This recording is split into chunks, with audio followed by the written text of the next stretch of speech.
How you doing, folks? Ciarán Hughes here from Ethico. You're very welcome. And we're going to look today at Scope 3, Category 15 emissions from pensions and investments. We're joined by Raoul Empey, and he's going to introduce himself in a moment. And he's going to talk us through Scope 1, 2, and 3, how they work, give us a baseline in that, and do an example for us as well. So, Raoul, you're very welcome if you'd like to introduce yourself. Thank you very much, Ciarán. Yeah, I run a business called Sustineo, which means I sustain, and we're a sustainability consultancy that specialize in carbon footprinting. So we're going to play a slide deck here, and I hope this works for you. And we will cover the basics of carbon footprinting, what you need to know, and how investments potentially fit into your carbon footprint at a sort of corporate or organizational level. Super, that's looking great, Raoul. Fire on. Great stuff. Well, here we go. We'll just do a little bit of introductions just to explain where we fit into this. We've known the guys in Ethico for just over a year now and really like what they do in terms of ethical investing. What we do is we very much focus on environmental sustainability, and we do sustainability through numbers. So it's very about energy audits and carbon footprints, whatever. Our approach is trying to make sustainability simple for organizations, because the whole industry is imbued with a lot of jargon. So we do sustainability in 3 simple steps. We aim to measure your environmental impact through things like carbon footprints, optimize it using tools like the International Standard for Energy Management Systems, ISO 50001, or helping companies formulate their sustainability strategy and plans. And the 3rd step is about restore. We know we've done a lot of damage to the planet, and it's about trying to reverse some of that damage. So this might be through carbon neutral or net zero programs. Maybe you might be interested in investing in nature-based solutions. We are doing a lot of work with companies in Ireland in planting native woodlands. So I myself, I got trained by former US Vice President Al Gore as a climate reality leader. I'm a registered energy auditor, a chartered engineer, and a natural capital facilitator. And like a lot of people, I think we all might agree that we love nature. I love travel culture and, of course, food. And it's really nature we're talking about. We've done a lot of damage to the planet. So knowing your carbon footprint is like a first step in terms of trying to address the damage collectively we are doing. So just to start right at the beginning, why might we do a carbon footprint? What is the business case?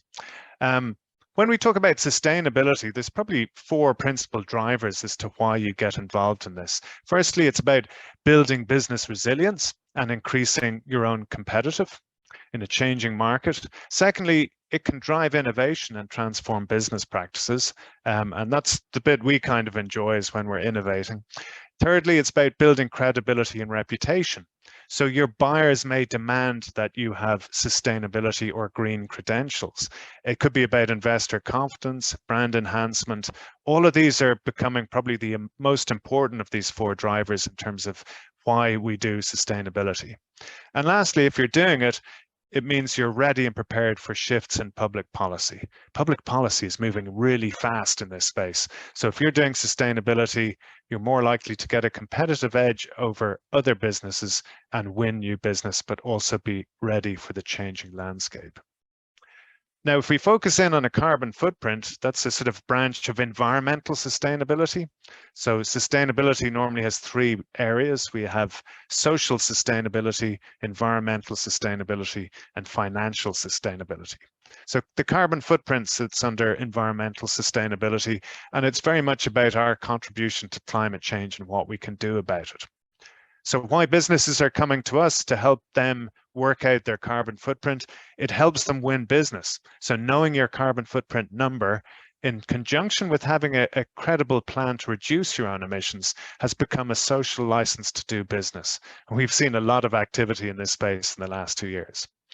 Secondly, once you have a carbon footprint, you can use that to track progress on an annual basis. So you have a baseline carbon footprint. You need to know where you are on your journey to net zero emissions, or perhaps you might choose carbon neutrality, slightly different terms. And lastly, carbon footprints are useful to make comparisons, provided they're calculated in a similar way with similar assumptions. So you can compare maybe two different products, two different purchasing choices, or you could allow comparison between options, routes that you might potentially go down. So before we get into the carbon footprint of investments, I'm going to just cover some key carbon terms that you really need to know before we get into this conversation. So this is key jargon. First of all, when we talk about a carbon footprint, you've got to remember that it's actually a calculation. It's not a measurement. So we can measure energy. We know the kilowatt hours of electricity going into your building because that's metered, but carbon is not metered. So it is always a calculation. And here is a definition that I've got from a book called How Bad Are Bananas by Mike Berners-Lee. Really interesting read if you want to know more about carbon footprints of all different sorts of things. And he says a carbon footprint is the best estimate that we can get of the full climate change impact of something. And by carbon, we mean shorthand for all the different global warming greenhouse gases. And we normally count 7 of these: carbon dioxide, methane, nitrous oxide, perfluorocarbons, HFCs, nitrogen trifluoride, and the last one is sulfur hexafluoride. So there's 7 sort of groups of gases there that we account for in a carbon footprint. Don't worry about that for the moment.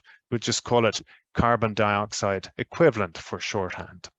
And footprint means a metaphor for the total impact that something has. And we can do a carbon footprint of an activity, an item, a lifestyle, a company, more importantly for you, or a country, or even the whole world. The key thing here is to remember a carbon footprint is our best estimate because it is a calculation. And these calculations are measured in tons of carbon dioxide equivalent. So here's what a ton of carbon dioxide looks like. Of course, CO2 is a gas. It's odorless, it's invisible, but it does have mass and it occupies a volume at standard pressure. So if you can envisage a 10-meter diameter balloon, that's what 1 ton of carbon dioxide would occupy. And sometimes you see TCO2E or EQ at the end, and the E or the EQ stands for equivalent, and that's where we're converting other greenhouse gases like methane into an equivalent strength of carbon dioxide. So we have one common unit for carbon footprints, that's tons of carbon dioxide equivalent. The maths behind carbon footprinting is really simple, even though some of the jargon is sometimes complex. You just take a measurable activity, you multiply by an emissions factor, and it gives you the carbon footprint of that activity. And here's an example. This is my household carbon footprint. We've got kerosene to heat our home. We use electricity, of course, and we're a 2-car family with some diesel and petrol. So all of these items here are activities we can measure. We know the liters of kerosene, the kilowatt hours of electricity. We can look at our fuel card, or we can look at our receipts to work out the liters of petrol and diesel we buy in a given year. Flights is a little bit different. We measure that in passenger kilometers. So 1 passenger kilometer is 1 kilometer flown by 1 passenger. So here we've got a trip to Lanzarote for the family. There's 4 of us in our family, and it's a return flight. So that's why the passenger kilometers are a lot higher than the one-way distance to Lanzarote. And then waste, we got 0.28 tons. I can get that from an app. All waste collection providers now in Ireland, they have onboard weighing, so they measure every lift, and you should be able to get that off your waste provider. So that's column B, all the activity data. We got units in column C, and we multiply B by column D, which is the emissions factor, expressed in kilograms of CO2 equivalents per unit, whatever the unit might be. And that gives you the carbon footprint in column E. You tot them all up, and you get a carbon footprint for my household, which is 17.87 tons of carbon dioxide equivalent. Now, Ciarán, I wonder, would you have any thoughts there as to what might be missing in that table? Well, it's fascinating to go through the process and super interesting as well. So, I mean, obviously I'm biased on what might be missing from the table around the financials, but it's often not front and center for most people around their pension. But the pensions and investments can hold a lot of carbon as well, which often people miss. But I'll let you bring us through that a little bit more as well. Well, that's exactly the point, Ciarán, that everything that we buy, be they goods or services, they have an associated carbon footprint. And often it's hard to know what that is, right? So every euro we spend has a carbon impact. And what I've listed in this table here are the things that we can easily measure, right? So column B are all the measurements, and then column E is the carbon footprint calculation. So we are missing things like investments and pensions here, or even our purchase of clothes or IT devices. There's a lot missing in this. So this calculation suffers from truncation error, where we're looking at the stuff we can measure with ease, but perhaps ignoring some other things that might be the elephant in the room. Now, a little bit of jargon you need to know. There's a standard for carbon footprinting called the Greenhouse Gas Protocol, and they did categorize greenhouse gas emissions under 3 scopes. And this is to prevent double counting and also to assign the relative importance and responsibility. So let's go through these scopes. Scope 1 is about direct emissions. So if we burn fuel in our car, we're combusting that fuel, we're directly responsible for those emissions coming out of the tailpipe of our car. And they are categorized under Scope 1 direct emissions. Scope 2 is indirect emissions from purchased energy. And normally this is grid electricity. So we can control how much electricity we consume to some extent by being energy efficient and being responsible, but we don't control how it's generated. That's done by others, the generators across the country. So we can't control how much is coal-fired or how much is wind energy, and therefore we can't control the carbon intensity of that, but we can control the number of kilowatt hours we use. So that's a little bit further down the hierarchy, and we call it Scope 2, indirect emissions from purchased energy. And then Scope 3 is a catch-all for all other indirect emissions. So everything you purchase, goods and services, comes in under that. And sometimes we have a 4th scope, well, we call it outside of scope, and this is for bioenergy. So when we burn things like wood pellets, wood chip, biofuels, chemically they release CO2, but we count them as carbon neutral because it's assumed they come from sustainably managed sources. If they're not sustainable, then we might account for it in a different way. But you can see in accounting terms, we might have 4 different column headings: Scope 1, Scope 2, Scope 3, and outside of scope emissions. And by reporting on each of these scopes, you're sort of being very transparent in how you display your carbon footprint. If everyone in the country, every business and every individual eliminated their Scope 1 direct emissions, we'd solve the climate change crisis. The Scope 2 and Scope 3 are used to show that we can influence emissions of our nation in terms of what we consume and how we buy things. Now, Scope 3 is really the tricky one. So Scope 1 and Scope 2, we can generally get measurable units and we can convert them into a carbon footprint. Scope 3 is really where we add the value when companies come to us asking for a carbon footprint. And under Scope 3, the Greenhouse Gas Protocol defines 15 different categories, and they're all listed there.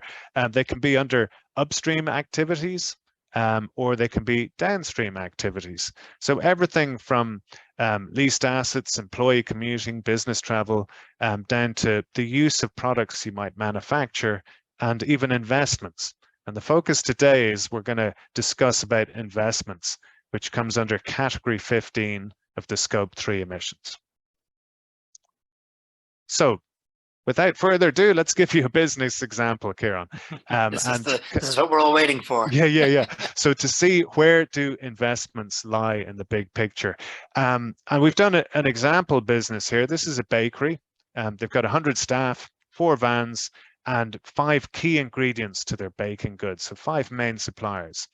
And for the pension, we're considering that 100 of the staff have a pension of about 50,000 euros each on average, and that this actually would rise every year with new contributions and growth. So it's a growing fund, and Ciarán will get into this in more detail later. Secondly, the CFO has put in place a rainy day fund of 5 million euros in corporate savings and investments. He's put these in lower risk funds, and it's just to keep pace with inflation rather than having it sitting in a bank. Very pertinent in today's environment. So let's consider this and try and put this into a carbon footprint. So this is what it looks like. We've got a list of activities in the first column, and we've categorized these as scope 1, direct emissions, or scope 2, scope 3.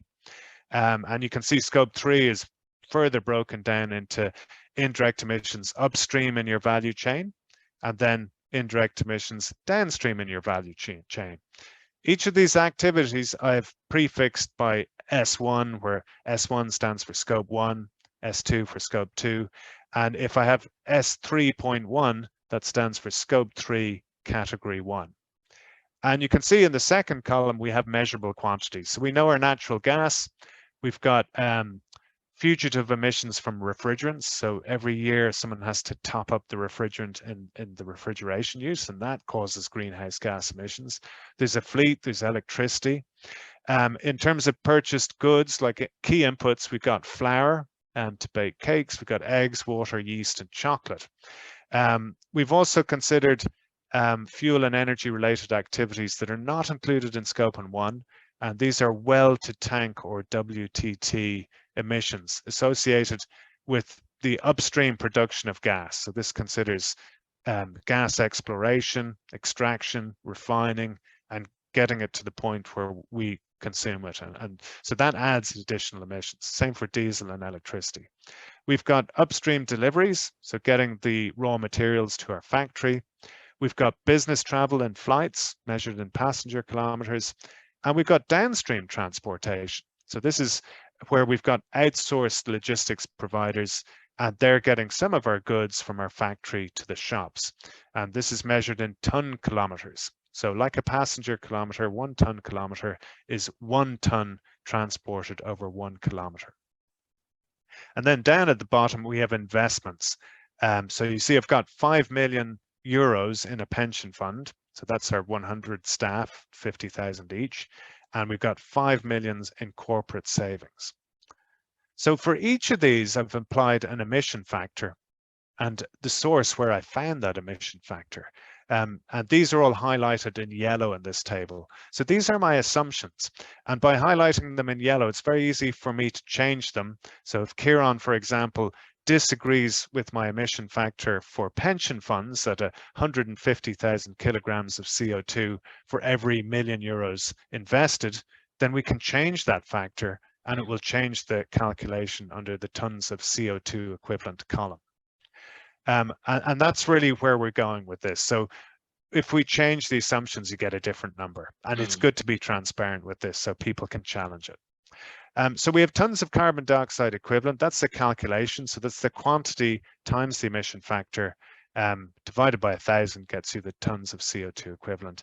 And we've also put the percentage of the carbon footprint on the far right column. So you can see 10% of our emissions are scope 1, 2% are scope 2, 41% are upstream supply chain scope 3 emissions, and 47% are downstream supply chain emissions.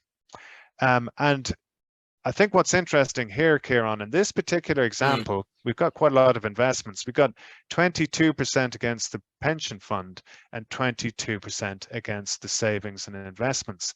And normally when you're listening to government advice and everything, we definitely focus our efforts on energy. You know, we try to be energy efficient and get it down.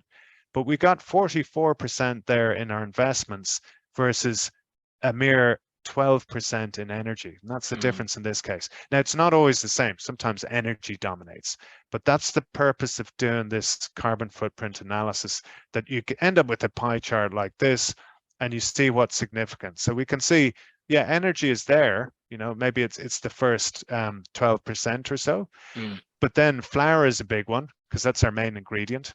And then the other big ones are the pension fund and the corporate savings and investments. Do you have any thoughts on that, Ciarán? Yeah, absolutely. I mean, again, I remember the first time, you know, coming at it from a financial background, and the first time I've seen examples like this in the real world and working with yourself in the past, how I was just blown away by the fact that it could be so high.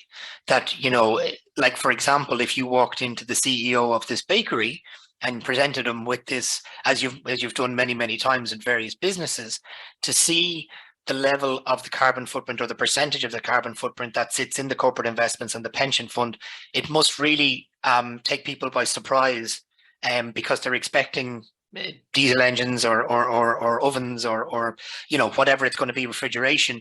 How do you find then when you speak to people in those decision-making positions, how do they receive that information in your experience?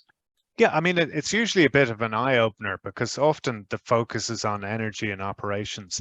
And do remember there's a hierarchy. So if we could all eliminate our scope 1 emissions, that should really come first, right? But then we need to look down our value chain and assess our scope 2 and scope 3 emissions, see can we do anything about those as well. So yeah, I have done some carbon footprints where you spend a lot of work, and we've converted, all food purchases from catering operations, and there are reams of calculations, and they take a lot of time to do, and you end up with a number, and you might do the same for flights. Again, you might have 20,000 flights, and you analyze them all, and you get a number, and then you come to this fund, and maybe there's €1 billion invested in something. Sure. And you put a back of the envelope number on it, and it dwarfs everything else, and you kind of go, well, I just spent like half a minute on that, and I spent days analyzing the other stuff Amazing. Which is the stuff that people think is significant, and the purpose of this is to do your Pareto analysis and find where 80% of your emissions lie. And if you look at this, you could probably take flour, investments, pension fund, and energy, and they'd be your 4 significant things that you should focus on in terms of reducing your carbon footprint. And I think the thing to notice is that, like, for 50 grand on average to be in the pension fund, that's not in any way skewed out of reality. 50 grand average would be a very normal amount for a company that has a pension scheme in place. And for, again, a company with 100 people to have 5 million in reserves, the rainy day fund is not outlandish either. So, we're not cherry picking here. We're not inventing this just to suit the narrative, if you like. It's a very realistic example, I think. And if you look across every industrial estate and office blocks in the country, you're going to see very similar examples again and again. Great. Well, I think I've set up you nicely up there, Ciarán, to talk a little bit about pensions and investments. So will we move on with that? That's great, Raoul. Thanks a million for that. And it's a great refresher for me. And if someone seeing it for the first time, it's a good eye opener for them to understand scope 1, 2, and 3. And I suppose, like I said before, I'm kind of biased around one particular thing, but it's not that. It's just that I have a particular skill set around category 15 investments. So I wanted to just flesh that out and try and make that a bit more real for people, because now we've seen how large of a slice or a percentage of the overall carbon footprint pie that can make. So to make it real and to bring it back down to earth, all we're really talking about here is your pension providers in Ireland. So if you have a company pension scheme, or if you're a member of it, or if you're responsible for managing it in your organization, you're talking about Mercer, Willis Tower, Aviva, Irish Life, the usual suspects. And what happens is the money goes from the employee's payslip every month, and it goes into this pot. There is tax relief provided, so whatever the numbers are, we won't get into the details here, but this is a typical journey for an employee. They make a contribution every month. They receive tax relief from the revenue commissioners because they're paying into a pension. The company then matches their contribution into that pot. That then grows until retirement. It's locked away with that life company. And then there's a large amount at the back end, which is then used to pay them a tax-free lump sum at retirement. And the balance is used then to pay a residual income on top of their state pension thereafter. So it's a very, very efficient mechanism, and it's a fantastic way to save for the future. There is no other type of savings plan that's as efficient as the pension is, just in how it's set up. I think the key is there, if you just look at the fundamentals there of pensions in the basis model, the contributions there for this individual was about 50 grand over their career, and they're walking away at retirement with 460 grand. So it's hard to argue with the value proposition there, and there is tax efficient treatment of that on the way out as well. I suppose what I want to do today, though, is say, yes, that's a standard pension journey for someone, but what's under the bonnet? Because this is where we're starting to get towards carbon footprinting. in every pension fund, it doesn't matter if it's with Zurich or Aviva or Mercer or whoever, essentially the fund manager takes your money every month when you contribute and goes out to the market and buys equities. Maybe that's company shares, essentially, might buy government bonds, might buy corporate bonds, and essentially invest your money on your behalf in order to make a return. So they will divvy it up across lots of different companies, maybe even thousands of companies. I don't know, your Nestle, your BMW, your Pfizer, your Google, your Facebook, whatever it is, you're actually buying shares in those companies via your pension and through the corporate investments as well. They'll also diversify into lots of different holdings and sectors like energy and industrials and financials and tech and everything else, so that it protects you by diversifying, by not having all your eggs in one basket. It's protecting you against a downfall.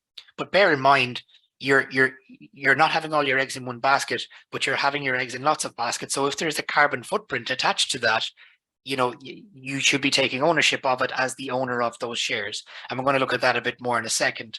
I think this is traditionally how pension funds have worked, because I think it's always important to deal with the fact that pension funds and investment funds do not grow in a straight line. We've seen many recessions through our careers, and there will be more in future. But the point is, this goes back to 1982. This person invested 10 grand and didn't invest anything else. And it grew and grew. There was bad years, good years, bad years.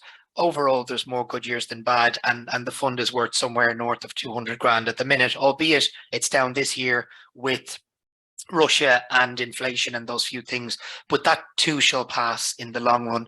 We are long-term investors, so therefore we look to the long term. So this is the type of line we would like to recreate. And you can see the big downfalls there. 2008 is the big one. But again, if you just waited 2 years to 3 years after the fall, 5 years in total, it would have come back to flat. So essentially, that's not exactly what I want to get talking about today. But just to explain, that's what a pension is. Now, the ownership piece is really important. If you own a car, are you responsible for the emissions from that car as you drive it around?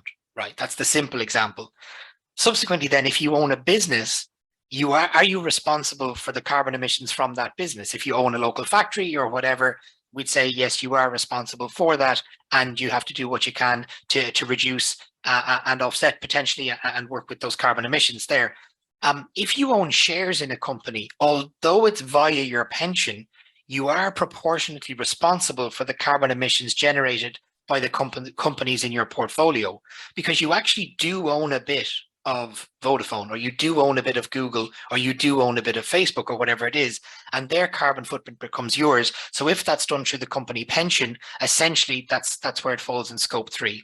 Yeah, so, and if I can interrupt you there, yeah. Ciarán, just on the accounting of that. So say you take Vodafone as a company, they're responsible for their own scope 1 and scope 2 emissions, and that's like their operational emissions.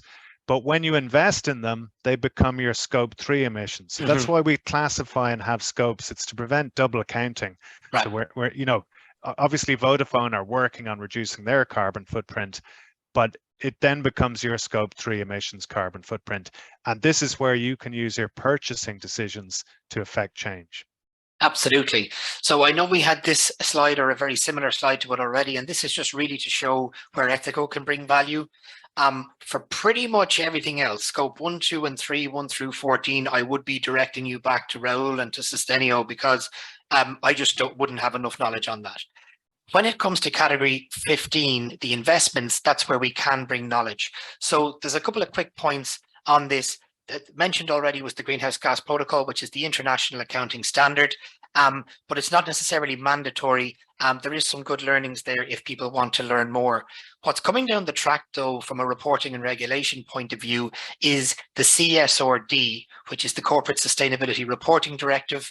And essentially, all large companies that have either over 250 employees or over 40 million in turnover or 20 million in total assets will be required to report on their scope 1, 2, and 3.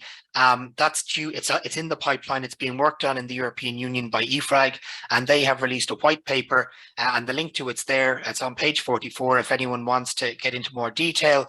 But the point is, they've narrowed down the scopes a little bit.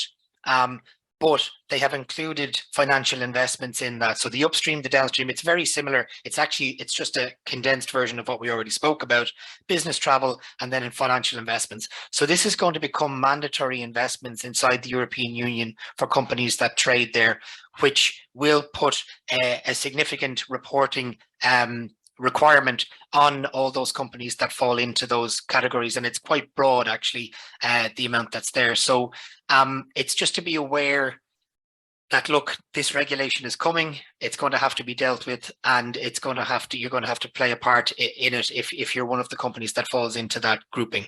So now I wanted to move on from there and just to look a little bit closer at the category 15 itself.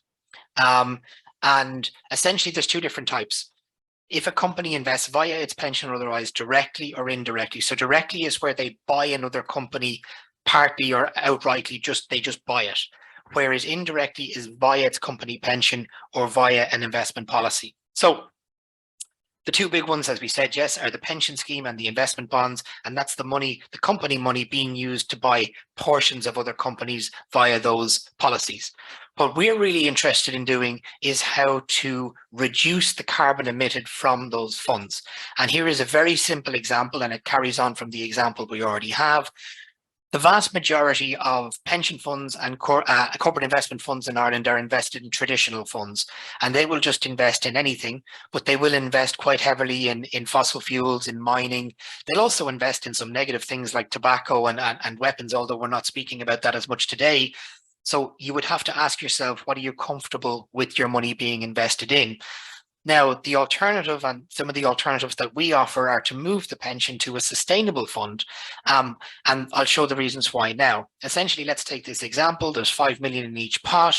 There's no difference in charges or returns. That's one of the big objections that we often get. There is no difference in charges or returns. Diversification is the same, but the carbon intensity is hugely different because with sustainable funds, a lot of the negative industries and the high fossil industries have been extracted out of the fund already, and the mining and everything else, thus giving a much lower carbon intensity. So what we see here when we multiply out, instead of the 750 tons of carbon equivalents that we had in the earlier example, by simply switching the funds involved, you can have a significant reduction in your carbon output from your pension, which will go a huge way to reducing the overall carbon footprint.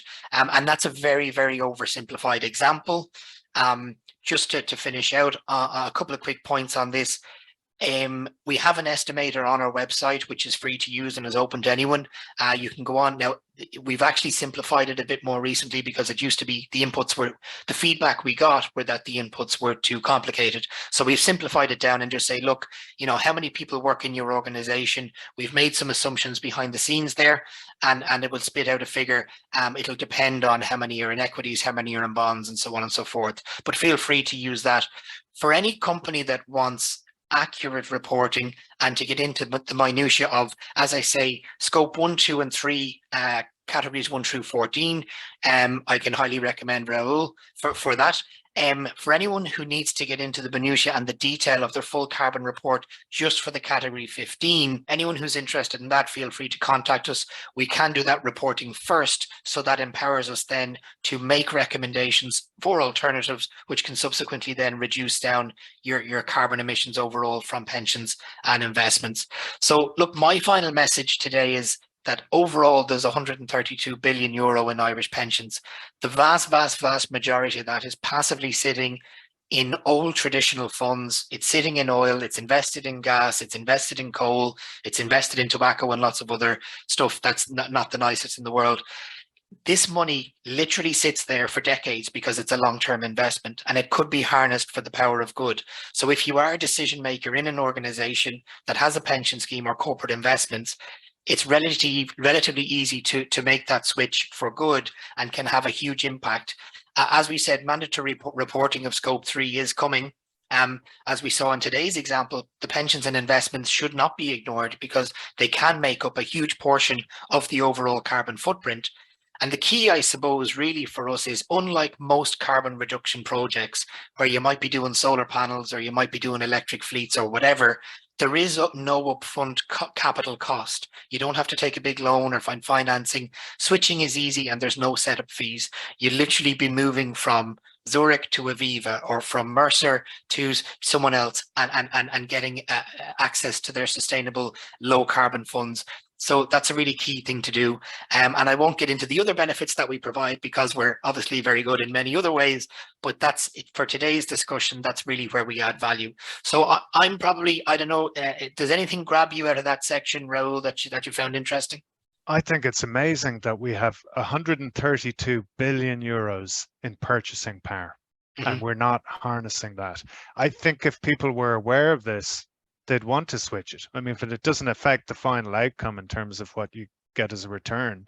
Yeah. I know I asked for a pension fund that is divested of fossil fuels, and it took a while to find one, and it's actually performed really well. It's better than the sort of traditional pensions.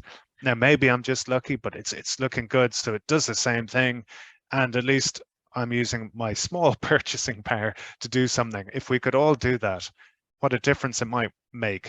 Absolutely. Well, look, the overall data shows that there's no advantage or disadvantage to investing ethically or sustainably. So if charges are the same, returns are the same, diversification is the same, there is no downside. It's a no-brainer. There's lower carbon. And again, fundamentally, look, my main argument is, what's the point in paying into a pension for 40 years if it's going to pay out onto a dead planet? If you can't play in the back garden with the grandkids or whatever it is, there's literally no point in having a very handsome pension because you won't have the standard of living. So harness the value of it while it's being saved during your career to make a better world at the back end so that you can actually enjoy the money. And I suppose I would finish on that point because I feel it's probably the strongest one I can make. And I've just done a quick calculation back of the envelope again, Ciarán. If we made that 500 tons saving for every million invested, as you showed in the example, this if we change that 132 billion, that would be 66 million tons of CO2 in sort of effective change, which is the same as our national carbon footprint in terms of scope 1 direct emissions. Wow. Well, there you go. So you could do amazing. Scope 1 or you could do the pensions. Is that what we're saying? The only challenge is you've got to persuade everyone to switch now. So. That's it. Well, that's my job, I suppose, going forward. So listen, we're just out of time for today. That was fascinating, Raoul. Thanks a million. Is there anything you'd like to finish up on? I had some next steps there. If you want to just move on to the next slide there. So just some supports. If any of you want to look in this in more detail, it can be category 15 investments or otherwise. I know for my part, I'm often recommending these supports. So the SEAI has a support scheme for energy audits. They'll pay for €2,000 inclusive of VAT, which may go to fully fund your energy assessment or in part. There are plenty of grants. So for the private sector, typically you'd be expecting 30% capital grants if you're doing any investments.